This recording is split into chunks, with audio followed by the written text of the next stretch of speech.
All right, so today I'm going to talk about awakening, and I'm going to talk about up and out versus down and in.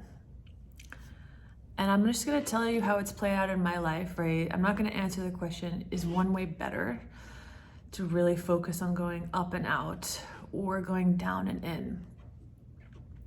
I'm going to tell you how it has played out for me and the gems I've gathered from my experience and what I've noticed about how energy works. And so the way that my inner teacher has informed me, has guided me, is to do the light work, right? I say very often that light work is shadow work. What is light work? Contemplating the oneness of all life, actively seeing the godness in every individual, meditating with frequency, maybe focusing on chakras that are outside the body and anchoring high frequencies of light, using visualization, isolating the feelings of wholeness and higher love, right? Just this all-encompassing unconditional love, and marinating and bathing in those frequencies.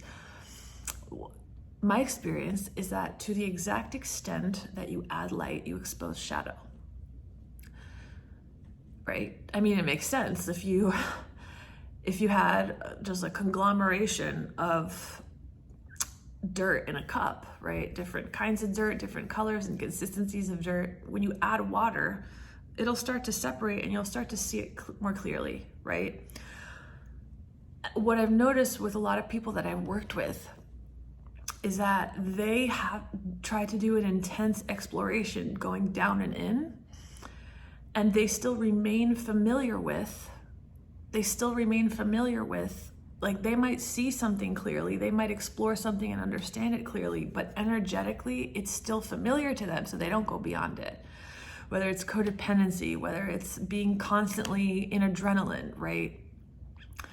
And so this like intense scrutiny of the shadow, more often than not, based on what I've seen, and I will say what I have seen is a limited universe. Like, I'm not saying this is like absolutely true, but from what I've noticed is that people still don't go beyond. They don't see it, these patterns, as they're playing out in real life, because they're just still this is the water they're swimming in.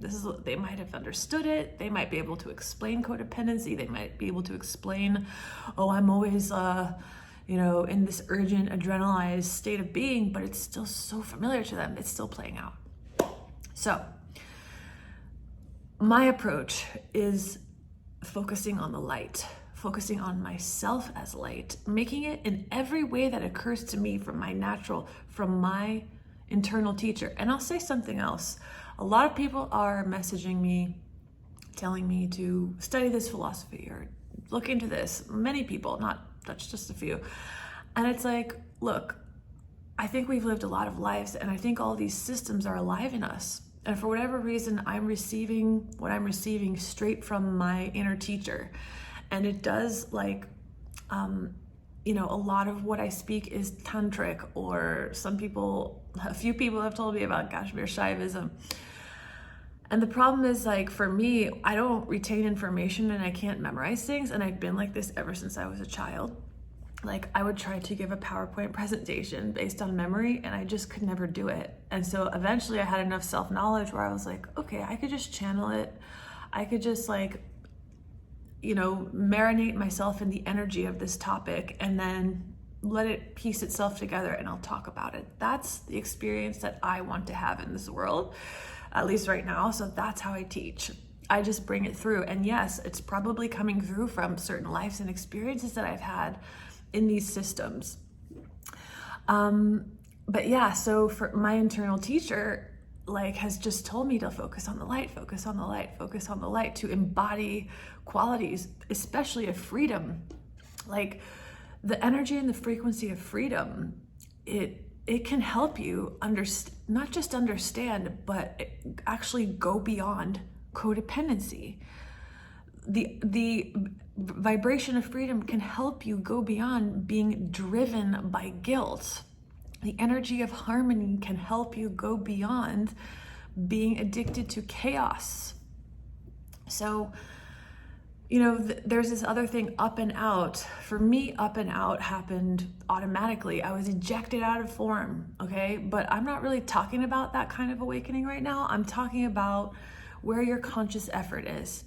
Where your conscious effort is. So all of my effort, and I've mentioned this a few times as kind of like a humbling like piece of information, that in the Claire Hart song book, that to my intuition and discernment feels very accurate. It's a channeled book where she channels Anna, the grandmother of Jesus.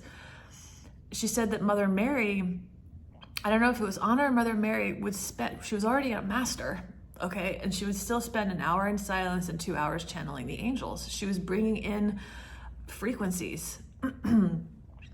And that, you know, is really a good place to put your effort. Not necessarily on angels, but maybe just on feeling whole, maybe just on feeling free. Because if you are coming from a place where you were exposed as a child to some pretty heavy energies, and you came here to master them in terms of you're going to be aware of them, you're going to feel what they feel like in your body, and you're not going to let them act through you anymore. You got to create the contrast to be able to energetically sense them in the moment. And again, people are so familiar with this conditioning that no matter how many books they read about it, they don't go beyond it. They don't go beyond it. So again, codependency is a very sticky thing for a lot of people. Guilt is incredibly sticky for a lot of people. And thousands of years of religious conditioning has reinforced guilt as a driver for behavior, for remaining in low energy.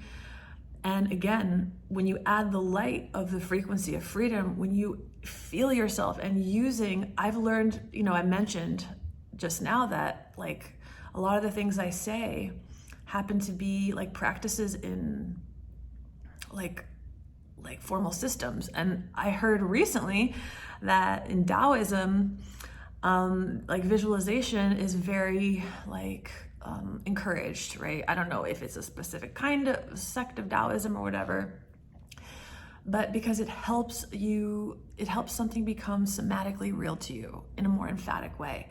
So like if you feel yourself as free and as like maybe a bird, like soaring, right? Soaring in shamanic medicine, right? It's like there's eagle medicine, there's a panther medicine, this is not new age stuff. This is using the elements and your senses and your ability to tune and focus to enhance qualities in more formal systems. And not more formal, but in other formal systems, it's very common for people to meditate on certain deities to take on their qualities, right? Why? It's in the Yoga Sutras, which is a very old book, right? I believe it's called Samyama. I don't know. Sometimes my memory doesn't retain things accurately, but Samyama is like meditating on quality, meditating on a feather on a mountain and take on its qualities. I mean, Ramana Maharshi's teacher was a mountain, right? The mountain taught him stillness.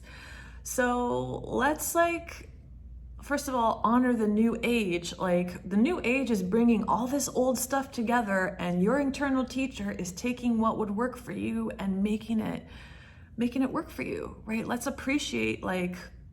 And you know, another thing is crystals and frequencies. Like it's a fact of life that everything is frequency, and wavelengths of color have frequency.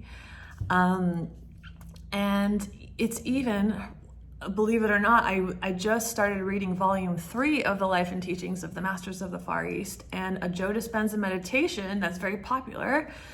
I believe he was inspired by the teachings of Jesus from this book, because Jesus says to meditate on all the chakras and radiate white light. So again, like you always gotta, it's fun for me to get validated from like all these other teachers and like modalities that like what my inner teacher is showing me and guiding me to. Yeah, it's been used for thousands of years, right? So the point of this video is the light work does the shadow work for you, because if I am familiar with freedom and joy, and I perceive myself as the infinite intelligence of the universe, then my actual reality will be that when I'm in a challenge in my human experience, I will feel completely capable of creating through it, right? If I am in a situation where maybe I got into it, maybe it's a relationship or a marriage, I got into it in my conditioning of, maybe I'm a woman that has no power, or the man needs to do everything, or I'm an invalid in some way, or I require, like this person to give me these aspects in my life because they're not within me. I'm seeking essences of what I want outside of me. Once I realize consciously that I'm whole, I see what I'm doing, right? And that doesn't mean that you necessarily leave the person, but now you're much more in tune with what's actually resonating with you and your pure desire of actually where you want to be or where you're being called. So many people stay in relationships because of guilt, because of fear. And so if guilt and fear are, and again, see, what's tricky about guilt is that it's so familiar to us on a psychological level. The first time I read A Course in Miracles, I didn't understand why Jesus was placing such an emphasis on guilt. And now I get it, because I saw it in myself. I saw how guilt was such a driver in my mind that was leading me to make decisions based on obligation and based on guilt. So what is the antidote to being saturated in a world where I'm driven by guilt, and often like Catholic and Jewish and all kinds of religious conditioning? I anchor the frequency of freedom. Because now that freedom is familiar to me, I'm in the universe where I'm free. So all that's left is, what do I really desire to experience this, or am I being called somewhere else? Do I desire this, or am I being called somewhere else? Life becomes very simple. So again, going down and in, my experience, right? Take it for what it's worth. Everybody has their own internal teacher, but my experience is that it's the slow way to go about it.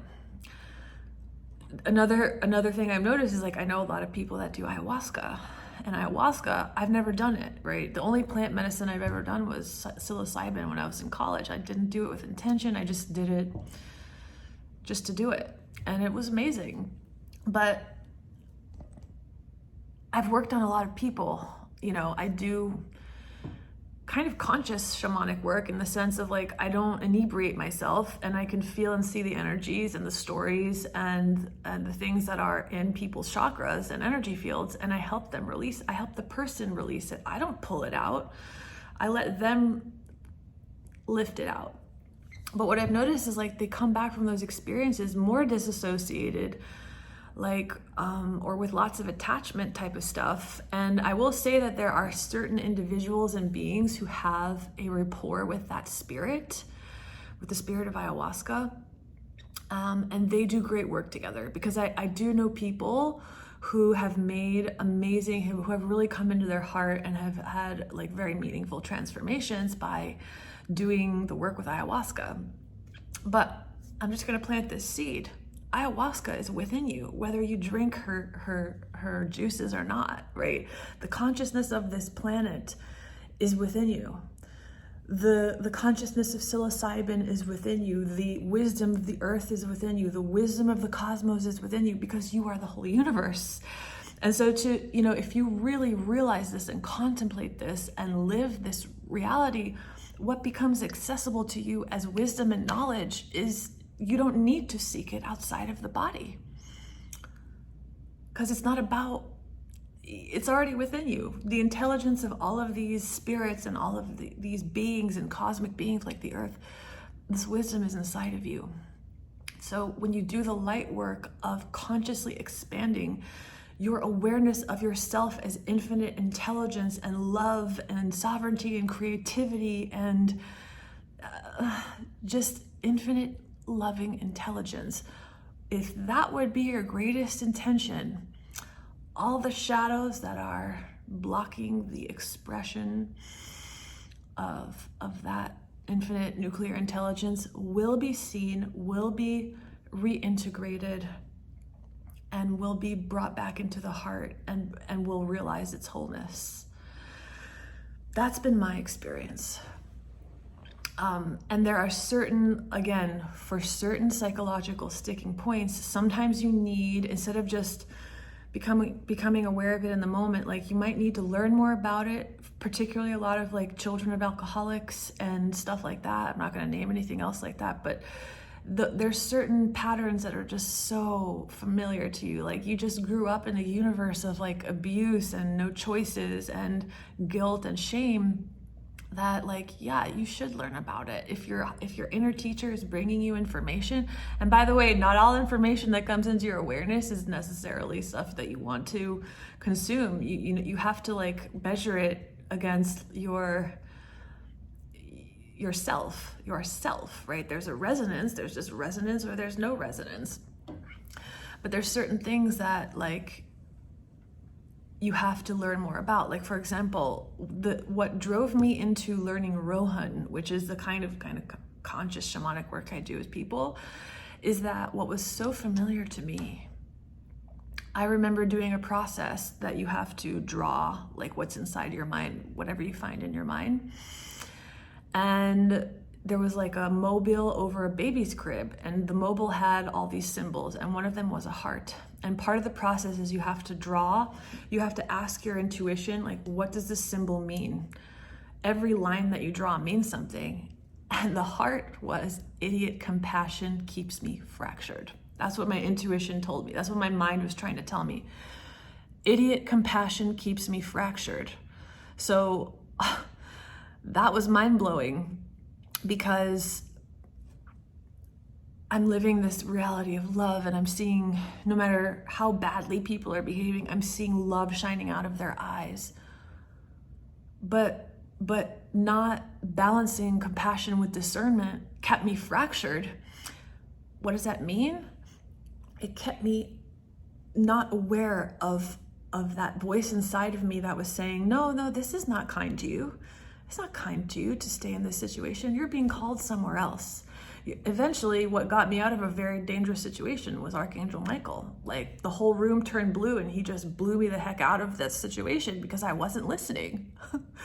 But my eternal teacher led me to Rohan, which helped me see, like, okay, cool, good for you. You're really compassionate. You have a really open heart, but you got to meet that compassion with discernment. And in the Kabbalah tree of life, it's interesting that the sferot of Chesed and